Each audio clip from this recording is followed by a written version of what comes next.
Okay. So, magpapatuloy ang ating study. Ito yung table talk, no? The series is called The Development of Trinitarian Theology. So, pinag-aralan natin many months ago how after Christ and then the apostles, makita natin na yung mga early church fathers, sila Ignatius, Irenaeus, Tertullian, nakita natin kung paano in the best of their abilities to communicate what they know about God or who God is through language, at nakita natin kung ano yung mga ginamit nilang lengguwahe at kung paano nag-develop yung kanilang understanding ng Trinity from the time of 1st to 2nd century hanggang dumating yung mga kalaban ng Trinity. Marami actually, napakaraming napakaraming opponents ng Trinitarian theology. As we know, top ay yung mga Arian. Okay? Kaya nga nagkaroon ng Arian controversy, which we tackled in the second lecture many months ago. At from there, doon nag-rise up yung isa sa mga prominent figures at hero, no, ng Christian faith, at yun ay walang iba kundi si Athanasius. Right? And so si Athanasius, nilabanan niya through his teaching, writing, and because of that, napakarami nangyari sa kanya. Na-exile siya. In-exile siya ng emperor many times. Yung emperor kumampi sa mga Arian.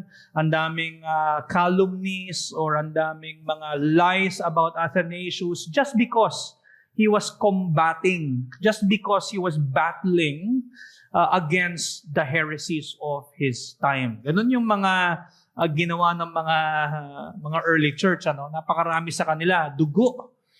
They spent a lot of tears and blood in order for us to be able to understand and communicate properly yung mga doctrines na pinapaniwalaan natin today. And because of Athanasius, as we know, nagkaroon ng council. Tinatawag natin Nicene Council noong 325 AD, at sila ay gumawa ng dokumento, which is the Nicene Creed. Right? We're very much familiar with that. Although what we're reciting every Lord's Day is not the 325 AD Nicene Creed, as you know. Right? That's what we're reciting is 381 AD Nicene Creed, right? Yun yung nire-recite natin, mas kumpleto. Okay? Dahil after 325 AD, ginamit ng Diyos yung mga Cappadocian Fathers, sila Gregory of Nazianzen, Gregory of Nyssa, and a lot more theologians para mas maayos yung language nila going to 381 AD. Hence, yung nire-recite natin, grateful tayo sa ginamit ng Diyos ng mga early church fathers, right? So after the 381 Nicene, Constantinople, Council of Constantinople, after that, nag-shift naman ang mga naging errors mostly ay Christological. Right? Christological. Why? Kasi sobrang galing nung nangyari nung Nicene na nagkaroon ng foundation kung ano yung Trinidad. Nagkaroon ng foundational framework kung ano yung Trinity. Hence, after 381 AD, although may mga Trinitarian errors pa rin, of course, pero mas lumitaw ngayon yung mga Christological. Right? Yung mga sa nature ni Christ, ilan yung will ni Christ. So that's another series in the future. But makita natin kung gaano ka-importante ng creeds. Right? Kumbaga, kino-codify nito yung mga lengguwahe so that more people would be able to use such language to avoid heresy. Okay? So nagpatuloy yan after ng mga Christological eras dumating, yung mga heroes ng Christological faith, nandun sila Maximus the Confessor. Yun yung last lecture natin last year. Maximus the Confessor, siya yung nag-defend ng two wills ni Christ. Wills, W-I-L-L, two wills. Okay? Kasi marami nagsasabi, one will lang si Kristo. Okay? So si Maximus the Confessor, and then after him, si John Damascene, or John of Damascus, na lumaki at nabuhay around an Arab kingdom. And so imagine he was defending the Christian faith while surrounded by Arabs. Okay? And so you have these people na very much useful pa din sila sa ating topic ngayong gabi. Ang topic natin ngayon ay nandito na tayo sa medieval scholastics, and I would focus on two first figures kasi maraming scholastic figures. Okay? Si Anselm and si Lombard, or si Peter Lombard. Okay? Now, when we say medieval, ito yung time period, mga around after nila Augustine, ayan na, papunta na ng Middle Ages or medieval, sometimes called Dark Ages, okay, because of the prominence and the rise of the Roman Empire. This was up until yung mga time nila before the Reformation. Okay? Nag-extend yan. So medyo mahaba ang medieval period. Okay? So what do we mean by scholastics?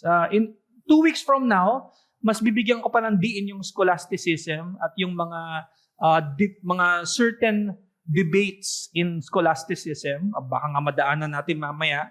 But what is it? Maganda yung definition ni Matthew Barrett sa kanyang Simply Trinity na book. He said, scholasticism can refer to medieval scholasticism, yung mga time ni Aquinas, or Reformed scholasticism, John Owen. Scholastics retrieved, in relation to the Trinity, the scholastics retrieved the Nicene orthodoxy and the great tradition within a systematic presentation of doctrine. What does it mean? It means na they echoed the patristic, o pag sinabi natin patristic early church, they in-echo nila yung Nicene Trinitarian theology ng mga nauna sa kanila. Okay? Roots back pa even before Augustine. Okay? We're talking about Athanasius. We're talking about the Nicene Fathers, the ones who crafted or drafted rather the Nicene Creed. Okay? Both 325 and 381. So technically, pag sinabi mong Nicene Orthodoxy, or in other terms, pro-Nicene. Pag sinabi ng pro-Nicene, that's from 325 to 381. So yung mga scholastics, ine-echo nila yung Nicene or yung Trinitarian theology nung mga church fathers in between 325, 381. So that would be Athanasius, Hilary of Poitou, Cappadocian Fathers, which I mentioned kanina. Okay? So yun. What else? The scholasticism comes from the Latin word scholasticus, ang ibig sabihin of the school or schoolman. It was called this because it was the method of learning and teaching developed and practiced in schools and early universities in medieval Europe. So dito yung mga time na more on Christian doctrine at naya-apply sa mga eskwelahan sa universities nung time nila. Okay? So hindi lang yon. Medyo nag-develop na kasi yung term na scholastics eh.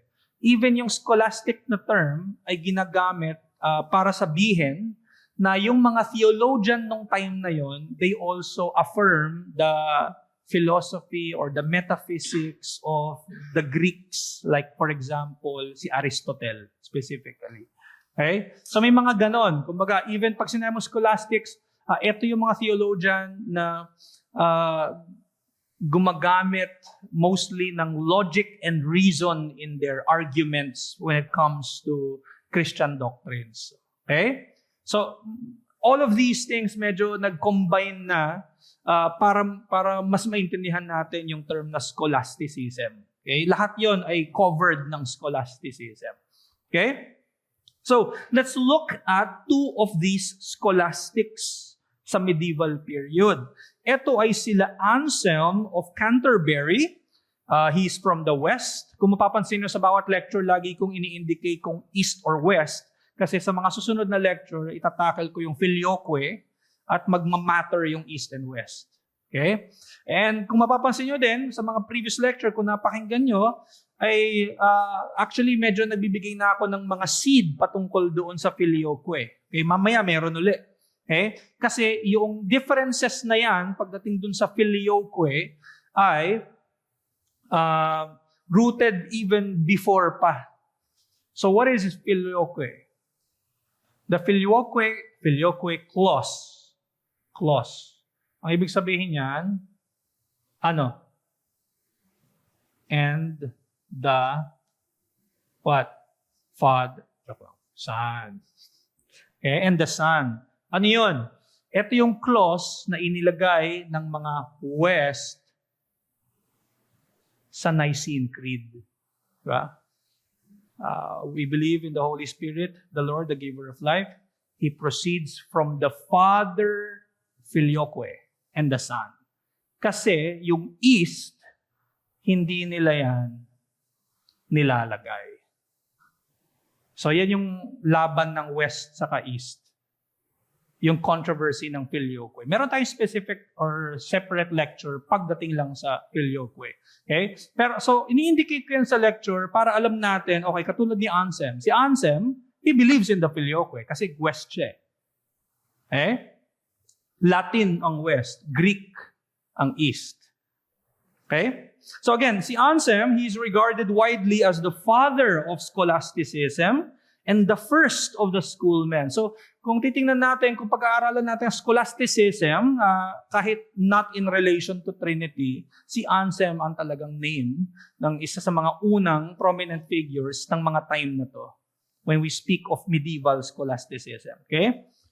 He was appointed as the Archbishop of Canterbury, and as to his understanding of Trinitarian theology, he serves as a bridge between the early church and the later scholasticism. When I say later scholasticism, eto na yung sila Aquinas. Sila, meron pa. Kasama sa isang lecture ko pa si Aquinas, and merong isa pa, si Duns Scotus. Yan. So, yan mga later scholastics yan, na meron din silang mga view patungkol kay God. Okay? So, Anselm's contributions are characterized by an application of logic and reason, gaya ng nabanggit ko kanina. Okay? Logic and reason within the framework of faith. A method he famously termed fides quaerens intellectum, or in English, faith seeking understanding. Okay? Mamaya actually sa number 1 ng Trinitarian contribution na titingnan natin yan. Okay? So as you can see, yung mga biography na nilagay ko dyan, hindi naman sobrang exhaustive yan, right? Kasi ang focus natin, yung contribution nila sa Trinitarian theology. So let's look at Anselm's contributions. Una, yung kanyang theological method, which is yung nabanggit ko kanina, fides quaerens intellectum, or faith-seeking understanding. What does it mean? He says this in his proslogion. Sabi niya, I do not seek to understand so that I may believe, but I believe so that I may understand. For I believe this also, that unless I believe, I shall not understand. Okay? So, ibig na sabihin dito, he's maintaining that faith is the necessary foundation for the proper use of reason in understanding the Trinity. In fact, even if we're gonna reason out pagdating sa Trinidad, hindi mo magagawa yon nang hindi mo alam. No, hindi yun preso. Hindi mo alam na hindi mo siya ma-argue actually. Okay? Affirm yun ng classical. Anyway, so sinasabi rito ni Anselm, kapag wala kang special revelation, hindi mo ma-argue for the Trinity. Okay? Now, I would believe na mayroong at least seed of revelation. Hindi clear, hindi 100%. Like for example, marami tayo, pero we're called to unity. We're many, but we're called to be united. So in that sense, pwede nating sabihin, okay, merong at least glimpse, right? Ng Trinity in a sense na there are 3 persons and they are one, right? Pero you cannot derive, from there, hindi mo ma-derive yung tamang doktrina ng Trinidad. Kailangan mo ng salita ng Diyos. Okay? Trinity ang pinag-usapan natin. Pag sinabi natin existence ni God, pwede. Okay? So, more on that later. So, si Anselm, he did not attempt to prove the Trinity through reason alone to convince unbelievers. Rather, he argued from God, treating divine revelation as an a priori, or in Latin, a priori, truth. Ano ibig sabihin ng a priori truth? Ibig sabihin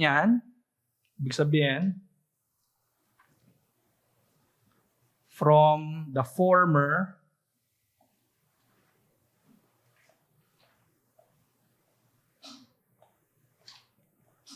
yung counterpart ng a priori is a posteriori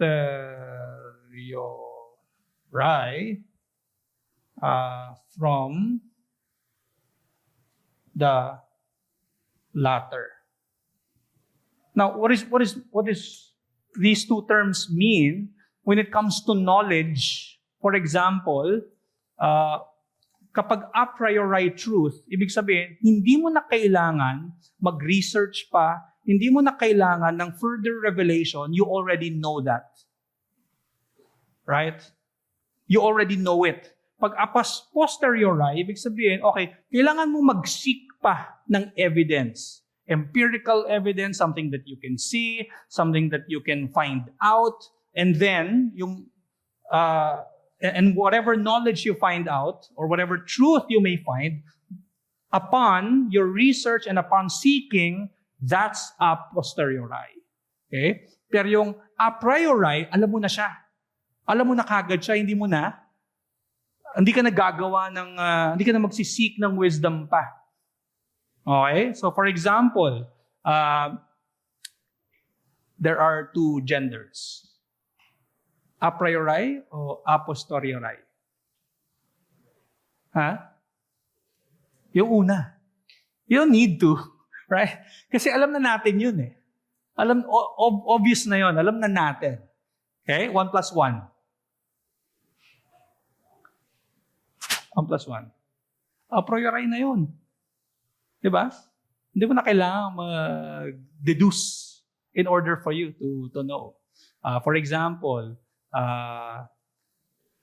the husband is male. Do you need to find out if he's really male? No, the husband is male. It's a priori. Right? So, you get what I'm saying. Ang point ko lang dito is that when Anselm argues about the Trinity, he argues from what the Scripture says. He doesn't need to use his rationale and reason. Why? Kasi the Scripture already tells him na may Trinity. Kaya a priori truth ang Trinity according to Anselm. Okay? Malinaw na sa Scripture. Hindi siya yung, kumbaga sinabi na ng Scripture and then you'll still find out. Hindi. Ando na. Okay? So, that one, his theological method was helpful that was a contribution that Anselm did when it comes to not just the Trinity, in fact, but also in the existence of God. Secondly, yung tinatawag na PBT or perfect being theology. Okay? So as Anselm's Anselm unpacked the concept of God. He portrayed God as the perfect being. Perfect being. Now, especially during their time na heavily understood ang philosophy nila Aristotle and even nila Plato, that most of them believe that there's a higher being. And that higher being is what? He is most wise, he is most powerful, he is the strongest of all. So they have this notion of God as the most or the greatest. Okay? So meron silang ganong klaseng notion. Karamihan, hindi lang mga Kristiyano. Okay? And so si Anselm, ginamit niya yun as a definition of God. Okay? He is the perfect being. In fact, he said, ito yung pinaka-famous niyang line, okay? Sabi niya sa Proslogion, page 87 also, sabi niya, we believe that God, or that you are a being than which nothing greater can be conceived. That's one of the famous lines of Anselm. In fact, kapag pinagpatuloy na natin ang ating study sa apologetics, which will be this Sunday, I'm not sure yet if we're gonna talk about this, kasi ontological argument ito eh. Nasa law of non-contradiction tayo Sunday. This will be tackled in our apologetics, yung line niyang ito. Okay? But going back, if I can rephrase what Anselm said, ito lang yung ibig sabihin nun. God is the greatest and most excellent being that can possibly be imagined. Okay? Sa apologetics natin, itatouch, mas magiging deep yung understanding natin dito. May mga arguments kasi laban dito sa statement ni Anselm. Pero ang focus kasi natin ngayon ay Trinity. Okay? So, basta si Anselm, he's just saying na wala nang ibang greatest being, kundi ang Diyos lamang. Right? At hindi mo pwedeng sabihin na, hindi, ang Diyos ay nag-exist lamang sa mind natin. No, the fact that you can, in fact, have at least a notion of something or someone greater, someone powerful, it speaks of something na merong mas powerful pa than you or than creation itself. Okay? Doon mo makikita yung merong imahe ang Diyos sa bawat tao. That man is able to, not fully, not perfectly, at least conceive of someone greater than him. Okay? He knows that there's something is greater than the greatest of the storms. Something is kinder than the kindest person on earth. Merong mga ganong conception. Hence, si Anselm sinasabi niya. And then a perfect God definitely exists.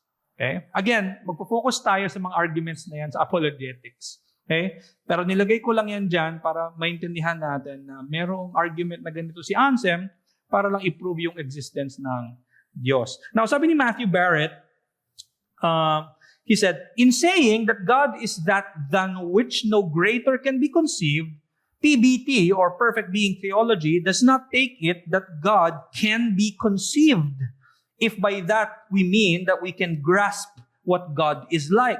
We must not expect to cognitively pin down the divine nature with analytic precision and clarity. Still, we can understand, to some extent, some truths about God. Using in the Middle Ages, ubiquitous, pag sinabing ubiquitous, this is something na common nung time nila. Okay? Using the analogy of the sun and its light. Anselm notes that even though we cannot gaze directly on the sun, it is too bright and would blind us. We can appreciate the sunlight as it falls on things. And just as we cannot wrap our minds around God, we can nonetheless gain accurate, if woefully limited, concepts about Him. So he's saying na hindi mo kayang tumingin sa araw. Right? Nang diretso. Okay? Hindi kaya. Okay? It is too bright and it would blind us. Pero we can appreciate the sunlight as it falls on things. Right? Meron tayong at least nakikita about the sun. About the sun.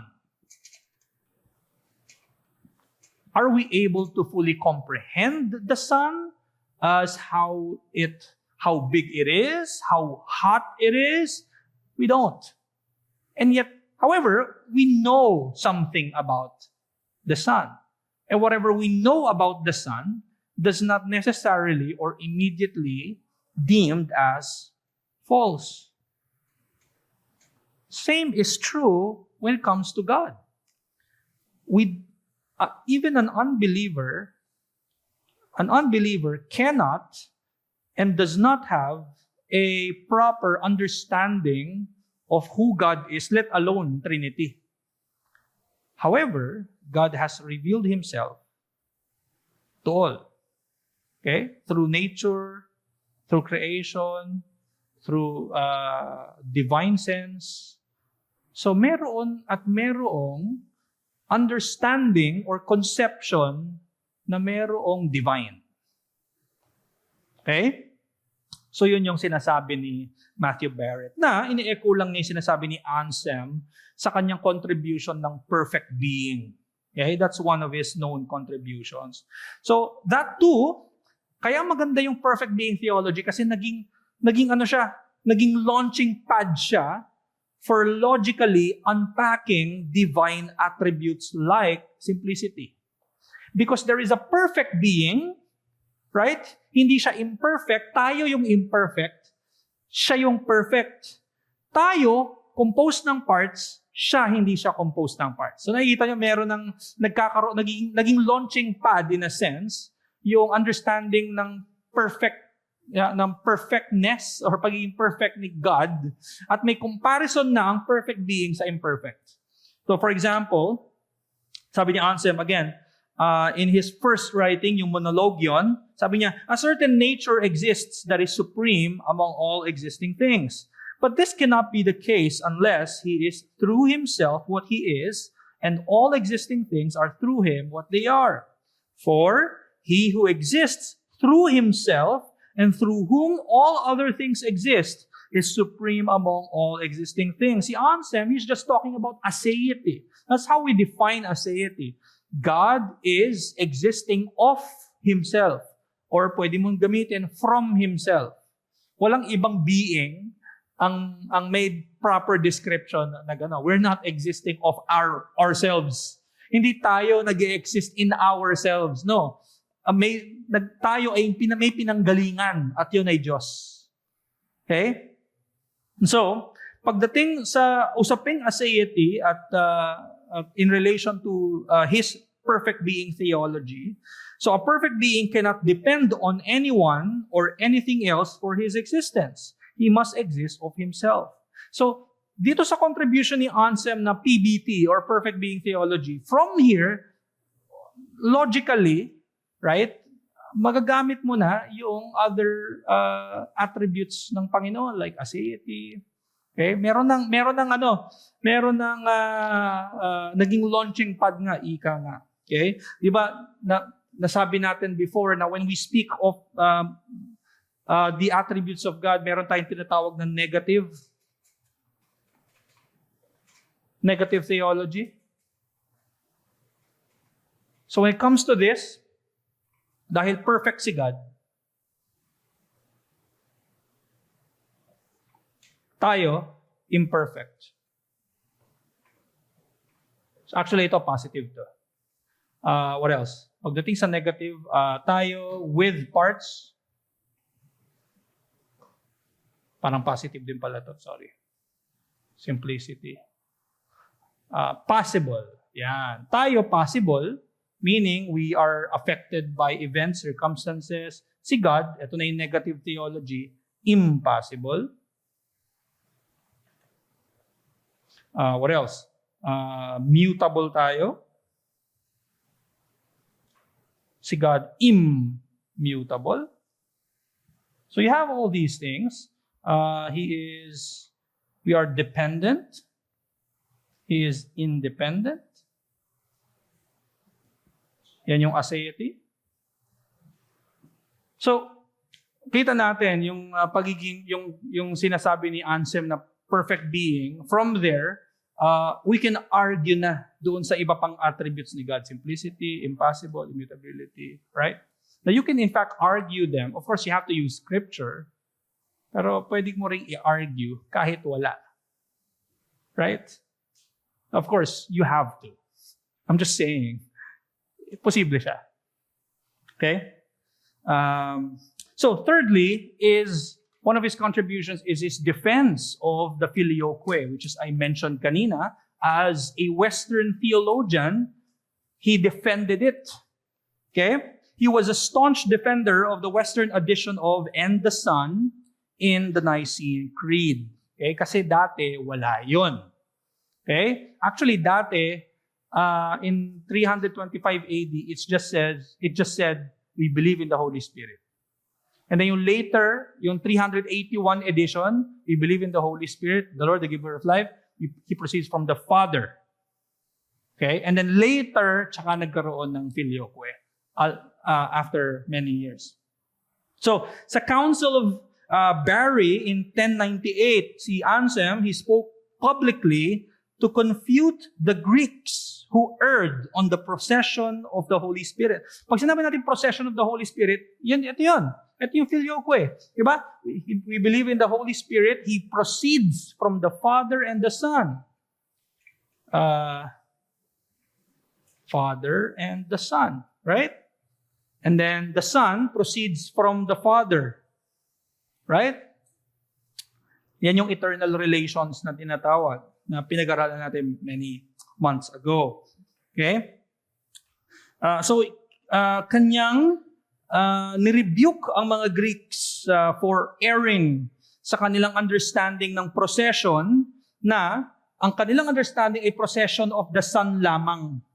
Hindi procession of the Son at yung Holy Spirit ay nagpo-proceed from the Son. Okay? Yun lang ang understanding nila. Ito lang. Okay? Tsaka ito. The Father, the Holy Spirit proceeds from the Father, and that's it. That's their understanding of procession of the Holy Spirit. However, sabi ni Anselm, hindi. Ito yan. Okay? So si Anselm maintained that the Father and Son function as a single principle. Pag sinabi nating principle, maganda yan kasi as early as Anselm, ginamit na yung term na principle. Makikita natin yan, ginagamit din yan ni Aquinas. He calls it principium. Si Aquinas. Nakuha ni Aquinas yan kay Anselm. What does it mean? It means source. Source. So Anselm is saying, no, when we say that the Holy Spirit proceeds from the Father and the Son, the Holy Spirit proceeds from just one unified source. It's not like the Holy Spirit proceeds from step 1, step 2. Hindi ganon. No? Kilaro yan ni Anselm. Okay? Kasi yun yung bintang sa kanya ng mga Greeks.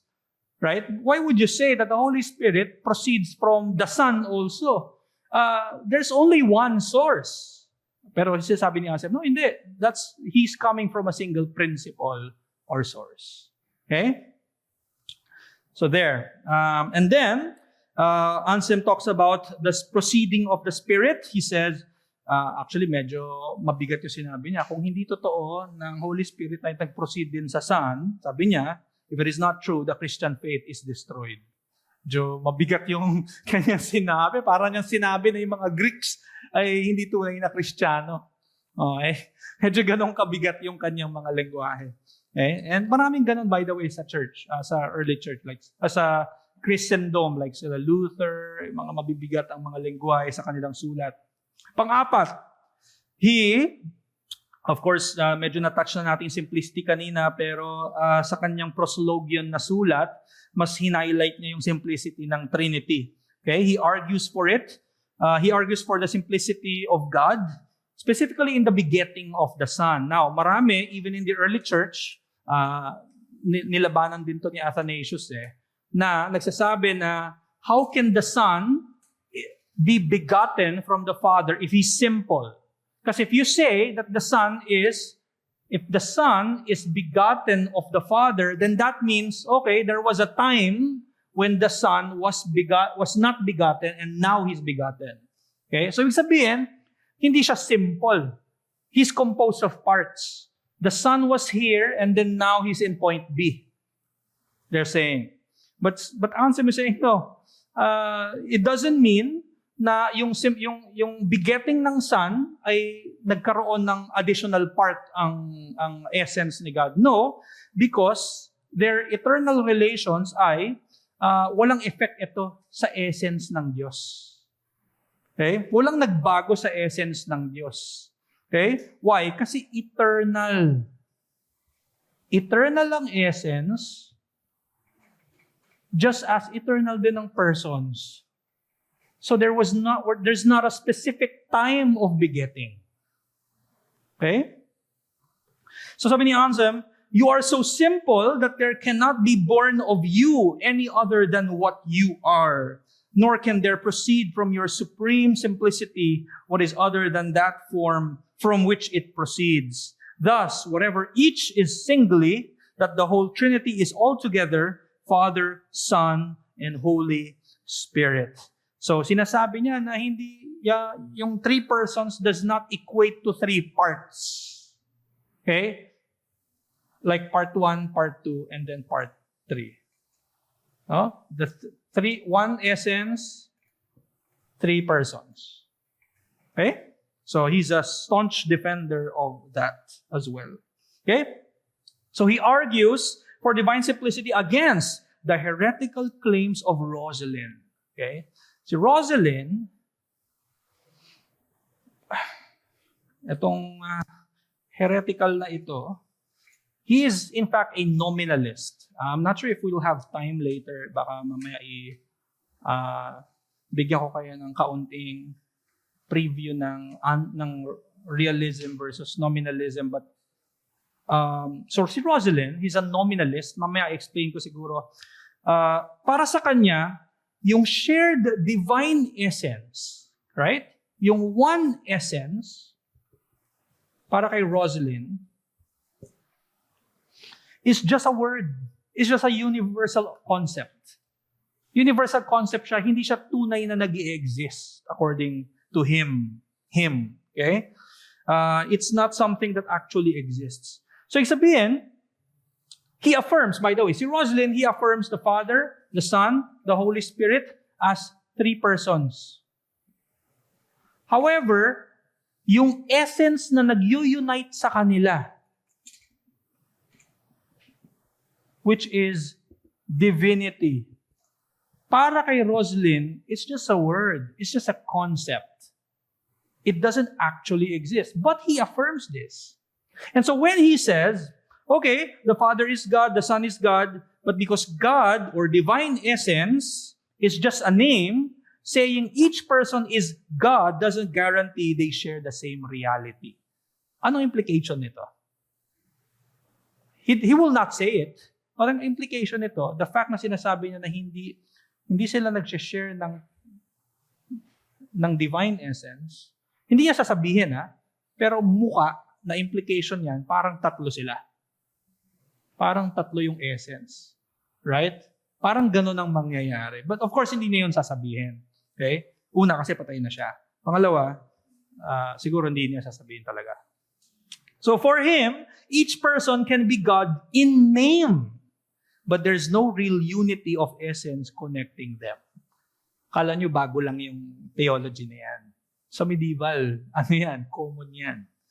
Dito nyo makikita yung isa sa mga known scholastic debate na tinatawag na realism versus nominalism. Siguro tatouch ko mamaya after ng buong lecture. Okay? That's one of the many debates in the period of the medieval. Okay? Let's go to Peter Lombard. Si Peter, he was appointed bishop, or in other terms, elder, of Paris in 1159, though he died only a year later. Isang taon lang siguro, namatay siya sa pagiging pastor. Sobrang namuti ang buhok siguro. But anyway, di natin alam. Research nyo na lang. Anyway, he deliberately moved beyond the older commentary model towards structured theological argumentation. Now, yung mga sulat prior Peter Lombard, for example, si Anselm. Okay? Common to eh. Common yung, familiar ba kayo sa Socratic method? The kind of, parang meron nagda-dialogue. So maraming ganon. Kay Anselm, sa ngayon, may binabasa akong book ni Anselm which is entitled Cur Deo Homo, God Became Man. Nag-uusap si Anselm tsaka si Bozo. Dalawa sila. Doon yata galing yung term na Bozo eh. Doon sa book ni Anselm. But anyway, pero siya rin. So parang nag-uusap patungkol sa incarnation, ganun-ganon. No? Maraming ganung sulat, especially nung time nila. Pero pagdating kay Peter Lombard, ginawa na systematic. Ginawa na systematize yung theology. And hindi common yon sa time nila. Kasi when they try to argue for a position, sasagutin talaga nila yung posisyon ng kalaban nila. Ganun yung debate nila. Pero pagdating kay Peter Lombard, kaya nga siya tinatawag na parang yung sulat niya, which is tinatawag na The Sentences. Okay? Yun yung title ng English translation ng kanyang work. Maraming sasabi, that's the first systematic theology.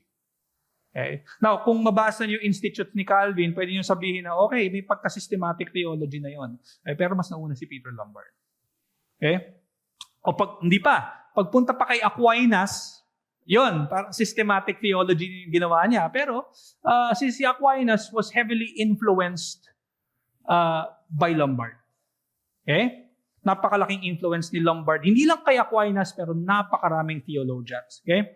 So, his main work, The Sentences, is divided into distinctions, chapters, and topics arranged logically, not chronologically. It was considered an early form of systematic theology. And his method anticipates later scholastic dialectic, a rigorous use of reason to analyze and reconcile doctrinal claims. Sapag tinignan natin yung kanyang sulat, he widely uses logic and reason to argue. It's not to say that he's not using scripture. Of course he was. He was doing it having in mind already, presupposed already yung scripture. Okay? Pero gumagamit siya ng logic din at reason. Now, before you say anything, bakit sila gumagawa ng ganon? Common din yon. Kapag nakabasa kayo ng writings ni Athanasius, meron siya mga sulat, tapos dinidebate niya yung mga Arian, no? Dinidebate niya yung mga opponent niya. Meron sa sulat ni hindi nga siya gumamit ng scripture. Now, I'm not saying na wag ha, but I'm just saying, he's arguing for the natures of Christ, pero logic. So, maraming ganon sa early church. Okay? Okay, so he was a major influence of Thomas Aquinas, sila Calvin, sila Beza. They built their framework from Lombards. Okay? In fact, meron ang confession sa Hungarian confession. Hindi ko lang kung nalagay ko yun dito, but heavily coming from the writings of Peter Lombard. And so let's look quickly at his Trinitarian contributions. Doon natin makikita na meron siyang systematic codification sa The Sentences. Pag sinabi natin codification, kumbaga parang put into writing itong mga terminologies na to, na ngayon, the reason why sila Aquinas, sila Calvin are using certain terms kasi systematized nauna na si Peter Lombard to use it. Okay? So his work became the standard theological textbook in the rising medieval universities. Kung meron sa inyong nag-aral ng theology siguro sa mga online, for example, kunwari Bible Mesh, online theological, may mga course sila. Common sa mga theological universities or kahit sa online, meron silang staple or meron silang common na systematic theology book. So, for example, Maraming gumagamit nito, and isa yung sinabi ko, yung Bible Mesh, si Wayne Grudem. Widely used yung systematic theology niya. I do not recommend it. I do not. Especially pagdating sa usaping Trinity at sa essence ni God. Marami siyang error doon. Pero I'm just saying, common sa mga schools, na meron silang, eto yung gamit nilang systematic theology. Okay? Pagdating sa medieval, the sentences yun. The sentences yung gamit. Kaya ganun ka-famous yung work ni Peter Lombard. Okay? So, his work effectively organized the Greek and Latin patristic traditions for the West, providing a stable curriculum that influenced nearly all subsequent scholastic and even Reformation theologians. Yung mga lengguwahe ng mga reformers, karamihan dyan, rooted yan dahil mga nag-aral sa universities. Okay? So, Lombard codified the terms like essence. No, we're not saying na siya yung nauna. No, kung maalala nyo sa lecture 1 pa lang natin, ginagamit na yung terms na esensya, personae, hypothesis. Ano ba yun? Hypostasis. Right? Hypothesis. So, you have these terms na early church pa lang. However, kay Lombard siya talagang systematized at na-codified nga, na kumbaga at meron na siyang, eto na yung ginagamit, because he used this in the sentences, yung mga subsequent theologians, ginamit na din. Okay? So, essentia, persona, relatio, processio, okay? Sabi ni Lombard, on this name, which is person, since it is said according to substance, it is accepted not singularity, but plurally in the Most High. So he's saying, pagdating sa person, you have to look at the term person as, kumbaga parang plural siya sa essence. Kasi may 3 persons. Yun ibig na sabihin dyan. Okay? Why do we not say 3 essences since we do say 3 persons? So parang rhetorical lang yung kanyang sinasabi dito na, in fact, we don't say 3 essences, we say 3 persons. So, ang point lang dito is that ginagamit niya itong mga term na to. Okay? Na malinaw, even yung mga sumunod sa kanya, ginamit din kasi nga, this is something that the universities have used. Okay? Lombard helped shape the schoolroom vocabulary for later theologians like Aquinas to treat these eternal relations as central to Trinitarian identity. He also said, whether the divine essence begets the Son or is begotten by the Father, and or whether the Son is born from it, or the Holy Spirit proceeds from it, that the Son is not from nothing, but someone or thing, none, however, from matter, just as also is the Holy Spirit. Why the Word of the Father is called the Son of His nature. He's saying na ang Diyos anak, kaya siya anak, hindi siya, kumbaga parang hindi siya walang pinanggalingan. Meron siyang pinanggalingan. And then sinabi niya, why the Word of the Father is called the Son of Nature. Kaya tinatawag na ang Word ng Father is Son of Nature, His nature, kasi may pinanggagalingan ng Son. At yun ay ang Father. Okay? Second, makikita rin sa kanyang contribution yung distinction niya ng essence and person. He clarified the language used to talk about God's unity and plurality. He upheld that there is one divine essence but 3 persons who are distinguished not by differences in essence but by relations of origin. Ang tamang distinction daw ng Father, Son, at Holy Spirit ay hindi yung kanilang essence kasi nga yun yung shared nila. Ang tamang distinction nila, when you speak of the Father, Son, and Holy Spirit, ang kanilang distinction ay ang kanilang relations of origin or eternal relations. Right? We studied this before, right? When we speak of the Father is unbegotten. The Son is begotten of the Father. The Holy Spirit proceeds or spirated from the Father and the Son. From Father and Son. Begotten of the Father. Okay? So that's how you distinguish the Father, Son, and the Holy Spirit. And he said, the Son is equal to the Father and the Holy Spirit to both because of the highest simplicity and unity of essence. And so the Son is equal to the Father according to the substance, not according to relation. Now, when we speak naman of when we speak of their distinction, that's how you distinguish them. But when we speak of their similarity or unity rather, we're saying the Father is one with the Son because they're one essence. Okay? So that's how you, kumbaga the Father is God, Son is God, Holy Spirit is God, but all three persons are basically God.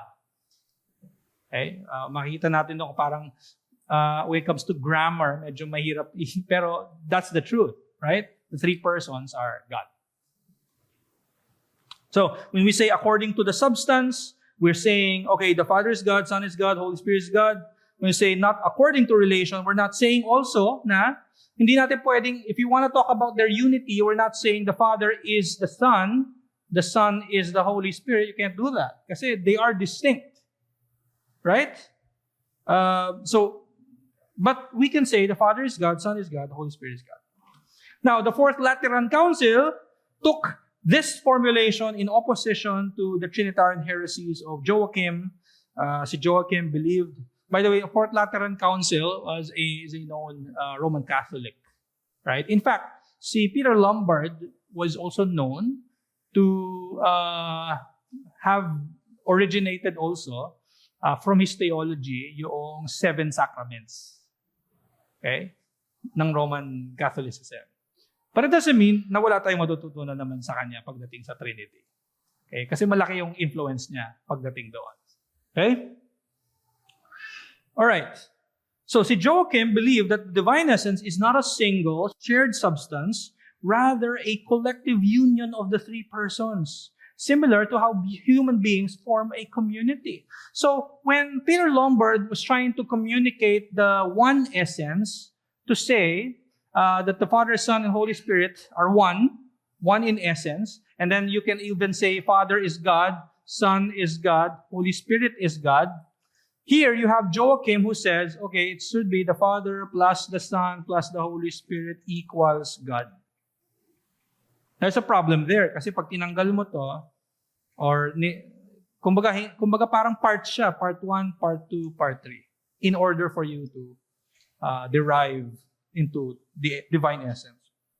So his careful handling of the distinctions of person and essence helped clarify how the persons are related without dividing the divine essence. Okay, so very important to mga contributions na ito.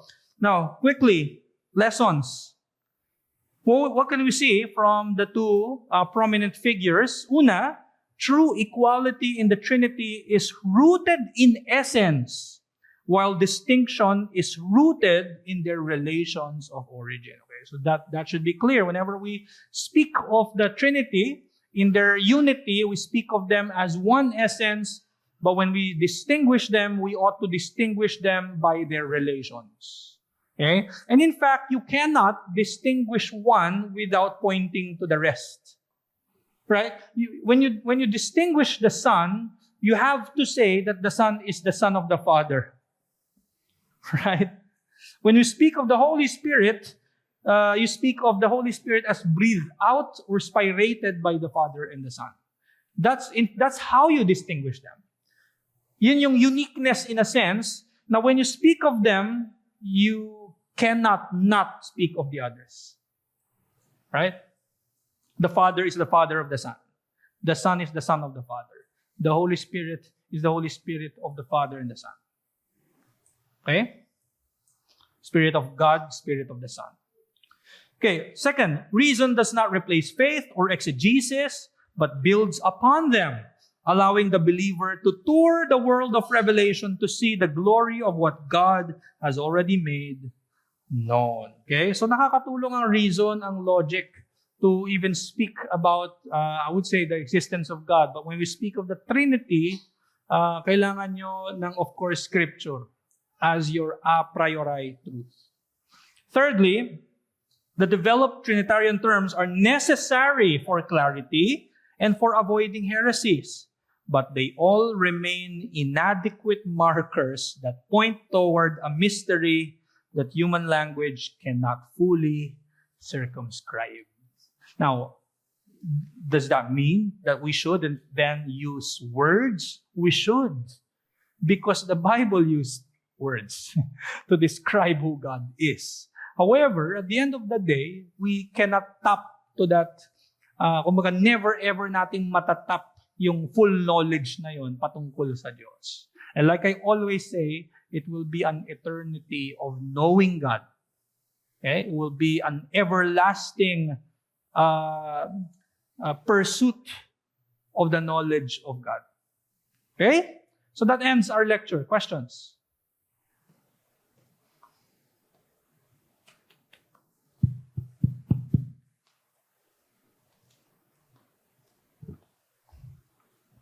Yes, brother.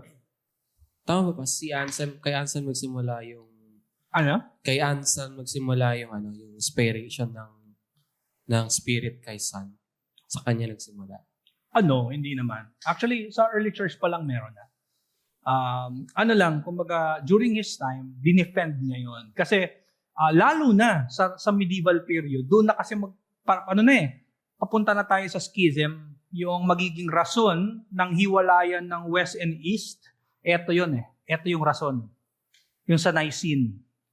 Eto, because of this one clause sa Nicene Creed, nag-divide ang West saka East. Of course, meron pang mga underlying mga political, marami pang ganon, pero eto yung theological. So, very important yun na meron siyang contribution to defend it. Which is, yun din yung reason kaya sa Nicene Creed natin, we profess this. Thanks to Anselm and those who stood on his shoulders also. So, pero hindi siya ang una. Sa bang question, ano yung danger kung hindi gano'n, kung hindi Right. nag-spirate yung spirit kay Son? Well, nahihiwala yung, kumbaga, hindi tama yung tingin natin sa Holy Spirit. Hindi nagiging accurate ang tingin natin sa person. Very important na accurate ang ating tingin sa bawat persona ng Diyos. Kagaya ng mga sa Gospels na sinasabi ni Kristo na the Spirit who will come from the Father, I will send. So dun pa lang, makikita natin yung single principle. It's not like step 1, step 2, pero he said in one verse, galing sa Diyos Ama, pero isesend ko din siya. So parang, I think exegetical problem yun kapag sinabi natin na sa Father lang siya galing. So that, tsaka yung I would also say na pwede siyang maging problematic pagdating sa work ni Spirit sa believers or even sa creation. Kasi ang work ni Spirit is ina-apply niya yung work ng Son na nag-send sa Kanya. Right? So, meron ding, I would say, problem sa ganun eh. Parang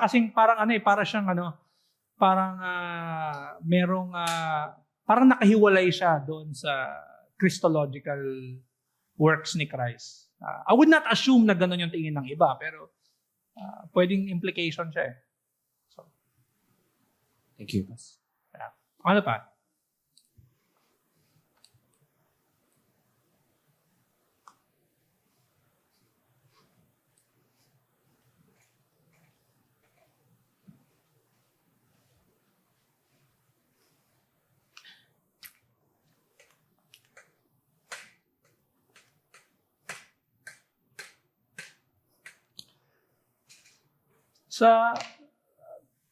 Sa time nila, maraming mga debates like nature versus grace. Yun nga, yung sinabi ko kanina, yung realism versus nominalism. So siguro pwede natin i-touch yun. Pero mas applicable kasi yun pag pinag-usapan na natin si Aquinas. Try natin. So, meron tinatawag na particulars So this is metaphysics, so philosophy na ito. Na very useful to sa time nila kasi gumagamit sila ng mga lengguwahe na to eh. Okay? Kumbaga ganito yung framework nila. Kaya sila na-derive sa mga lengguwahe na gamit nila kahit sa Trinity. Okay? At ginamit din nila to panlaban sa mga heresy. So, particulars and universals. Okay? When we speak of the particulars, these are the individual things in the world. So for example, pulpit. Kumbaga, it's a thing that is confined or bound by space and time. Ako, particular. Yan, particulars. Okay? They exist, confined by space and time. Now, yung universals, these are the concepts. These are the qualities or concepts that many particulars share. So, for example, ano ba? Ang hirap pala, no? So, kunwari, this microphone, particular, pero meron siyang universals like its blackness. It shares its blackness is shared by that electric fan. Black din yung electric fan. You get it? So parang philosophical terms yung particular sa universal. Ano pa, kunwari, banana. Let's say there's a particular banana here, and then the banana has like qualities like it is yellow, right? Its yellowness is shared by, let's say, a pencil, which is a yellow thing. So you get what I mean, right? Particulars versus universals. So dito papasok yung debate ng realism versus nominalism. So realism, para sa realism or realists, the universals are real. Totoo sila. They exist beyond the particulars. They exist outside of the particulars. And they are real. Ang nominalists or nominalism, para sa kanila, universals are just, medyo mag-e-echo ako yung sinabi kong name kanina, si Rosalind. Para sa universals, para sa nominalists, ang mga universals, names lang sila. Konsepto lang sila. At hindi sila totoo. Okay? So meron siyang ganyan. Realism and nominalism. Again, realism, para sa kanila, universals are true. They exist. Truly exist. But for the nominalists, they are just concepts. They're just words. Okay? So, medyo magdidig-dig pa tayo ng kaunti, ha? Sa scholastics, they're well-read pagdating sa philosophy, especially sa Greek philosophy. Now, yung realism, nakahati pa yan. Karamihan sa scholastics, realists. Meron din namang nominalists. Pero kadalasan, karamihan sa kanila nominalist. At nag-divide pa sila sa kind of realism na paniniwala nila. For example, yung isa, Platonic. Yung isa, Aristotelian. Okay? Merong difference yung realism ni Plato tsaka ni Aristotle. Si Plato, para sa kanya, totoo ang universals. Okay? Let's say, merong ang hirap, ano? Ang hirap magbigay ng example.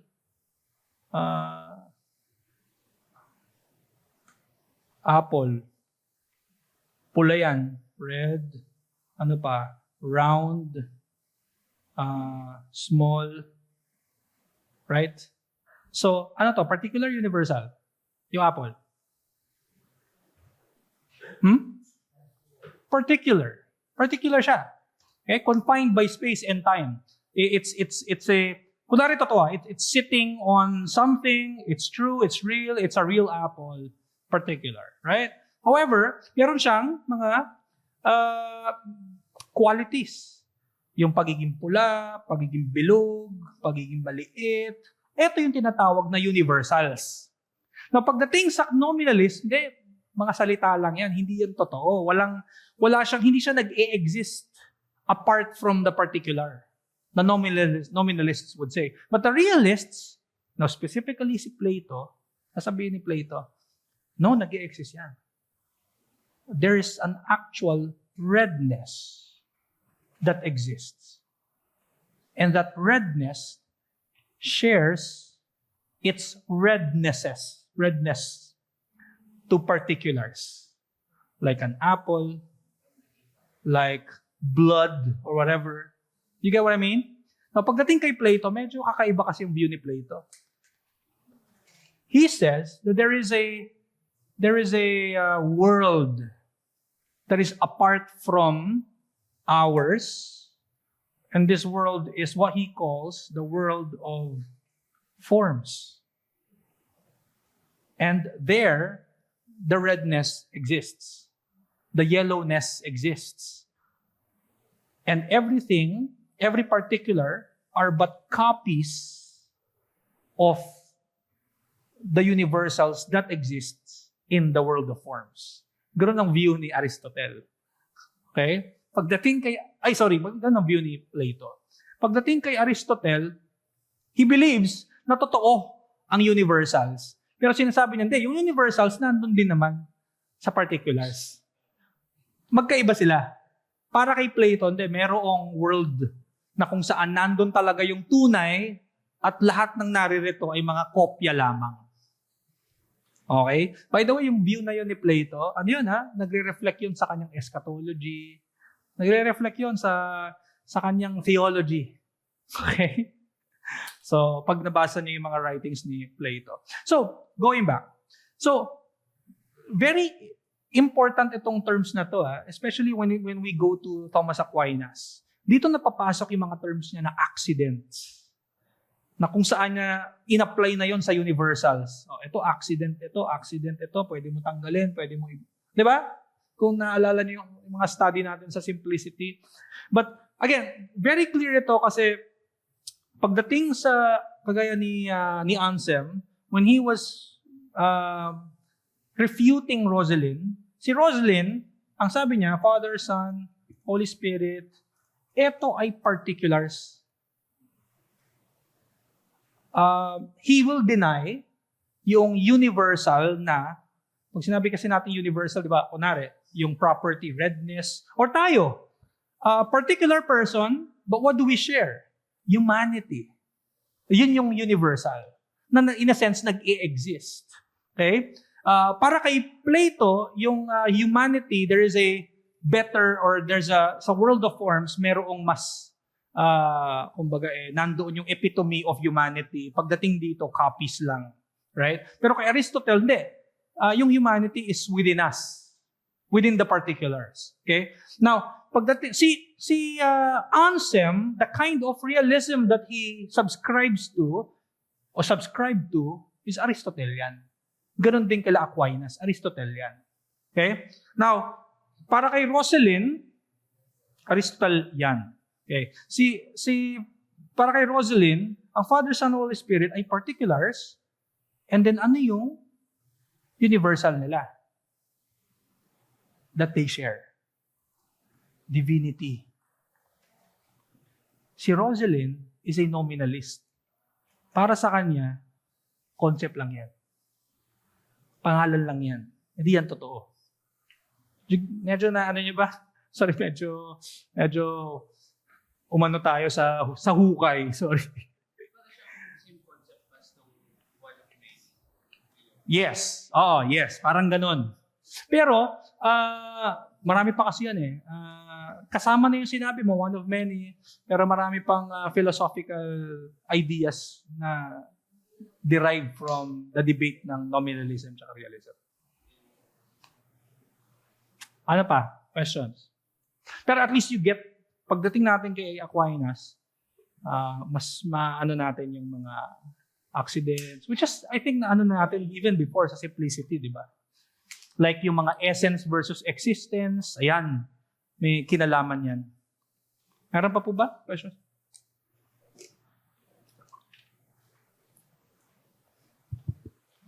Hello. Ayun. Inisip ko lang, Pas, if AD 1000, parang nagkaroon na ng ganitong parang systematic theology. Tapos parang yung mga errors ng Roman Catholic parang mga latter pa eh. Around mga 1200s, 1500s. Parang probably dahil sa pagbuo rin ng mga ganitong yung nominalist. Iniisip ko kasi meron ako na-encounter na argument sa Roman Catholic na parang pagdating sa understanding nila ng papal authority or yung understanding nila dun sa part na pagbibigay ni Jesus ng keys kay Peter, meron silang ganitong argument. Parang understanding nila, hindi pwedeng yung rock ay the truth about who the Messiah is. They believe na it should be Peter dahil si Peter is a real person, a real thing na nag-exist. And so, yung keys, it should be given to Peter as the rock. So they don't believe na the rock is the truth about who Christ is dahil kung yung keys ay binigay dun sa truth, parang paano daw yung key ay mahahawakan nung something that does not exist dahil nga parang konsepto lang siya eh. So parang parang iniisip ko, parang parang nagpo-fall siya somewhat dun sa nominalism.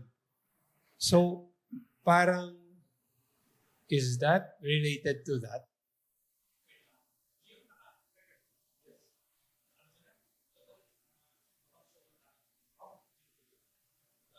Yung sagot doon, I don't think meron siyang I think exegetical problem yun pagdating sa